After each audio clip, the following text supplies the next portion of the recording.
అందరికీ నమస్కారం. ఈరోజు పొన్నగంటి కూర ఒక పెద్ద సైజు 6 కట్టలు తీసుకున్నాను. మంచిగా కడిగి పెట్టుకొని ఉడికించుకోవాలి.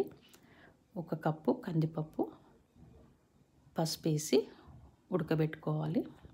50% ఉడికిన తర్వాత వాటర్ అన్నీ వంపేసేయాలి. ఇప్పుడు ఉల్లిపాయ, కొత్తిమీర కట్ చేసి పెట్టుకోవాలి. ఇప్పుడు ఉడకబెట్టుకున్న పొన్నగంటి కూరలోంచి నీళ్ళన్నీ పిండేసి పప్పులో వేసుకోవాలి.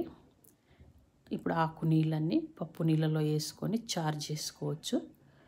ఇప్పుడు తగినంత ఉప్పు, కారం వేసి ఇవన్నీ బాగా కలుపుకోవాలి.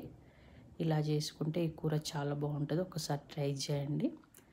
ఒక బాండి పెట్టి నూనె వేసుకోవాలి. కొంచెం ఆవాలు, జీలకర్ర, ఎల్లుల్లిపాయలు, 2 ఉల్లిపాయలు, కొద్దిగా పసుపు, ఇవి కొంచెం వేగిన తర్వాత ఉడకబెట్టుకున్న పొన్నగంటి కూర పప్పు వేసి ఇందులో బాగా కలుపుకోవాలి.